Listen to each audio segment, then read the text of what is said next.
and sometimes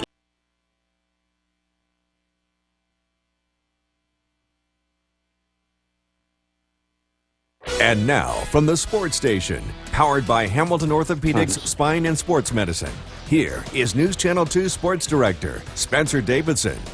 Good evening. It's been a roller coaster season for the Utica Comets, who get set to take on the Rochester Americans tonight on Hockey Night in Utica at the Adirondack Bank Center.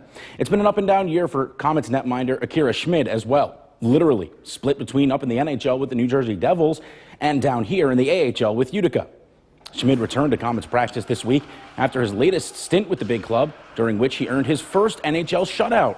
He split time between the teams nearly identically this year, appearing in 20 games for Utica and 17 games for Jersey.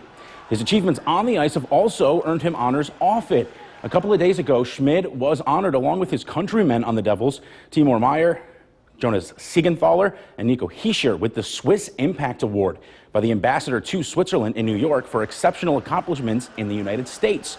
Schmid was here with Utica at the time, so he was absent from the ceremony. So while it has been challenging at times to focus on two different teams and keeping his play up to par, there's also been a lot of positives that have come along with it. Schmid said he's been adjusting well and that the organization has made it a seamless transition. I feel like you can imagine a season however you want. It's usually going very different, at least for me, you know. We have great teams in both leagues, so and they're making the transition easy to go up there, you know, like try to keep it as similar as possible between two teams, and you know, I feel very comfortable in both situations. My son played with Akira in junior hockey in the USHL. My kid's in college now. His career has been in the NHL for the most part for the last little stretch, and to watch the level of maturity, the composure that he's played with in big games for the Devils this year is really exciting, and I think it's just a credit to his parents and his upbringing and his just understanding that the mental aspect of the game and playing the game the right way just makes such a huge difference. And I think that's what I see is just a level of maturity that's beyond his years. Well, Schmid will be back in the Comets goal tonight, making his first start for Utica since February 18th. The Comets dropped the puck against the Amerks at the top of the hour before a rematch in Rochester tomorrow and then another trip to Syracuse to face the Crunch on Sunday. News Channel 2 at 6 will wrap up after the break. Now, from the Sports Station, powered by Hamilton Orthopedics Spine and Sports Medicine, here is News Channel 2 Sports Director Spencer Davidson. Good evening. The Utica Comets enter the weekend with just 8 games left in the regular season, and they'll play 3 of them coming in the next 3 nights. Their magic number to clinch a playoff spot is down to 8 points, and the team looked to get that down to 6 at night's end as they welcome the Rochester Americans tonight, who come in just 1 point behind them in the standings. To the Adirondack Bank Center, Akira Schmid back from the big club, making his first start for Utica since February 18th, and making his AHL debut tonight, forward Josh Philman, 19 years old, 6th-round draft pick for New Jersey last year. Comets looking to hang on to second place, and this is a big one. Just past the midway point of the first, it's Graham Clark in the slot, quick release, top shelf, team leading 22nd goal of the year. Utica opens the scoring and leads by 1. Less than 4 minutes later, Tyler Wotherspoon tees it up from the point. His shot deflected in front by Philip Angaris, his 5th of the year. Comets take a 2-0 lead.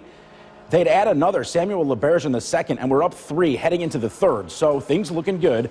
But the Amerks, with 2 goals in the first 5 minutes of the frame, climb within 1. Then with under 2 to play in regulation, Isak Rosen looks to pass, goes off his skate and into the net off the deflection. And just like that, Rochester ties it at 3. We'd go through overtime and need a shootout. Amerks starting things off. Linus Weisbach beats Schmid on the forehand. Each goalie would then stop the next 2 shooters. So in round 3, Riley Walsh needs to score to keep the Comets alive, but he hits the post. Tough break for Utica. The Comets give up a 3-goal lead in the third. They do gain a point, but fall 4-3 in a shootout.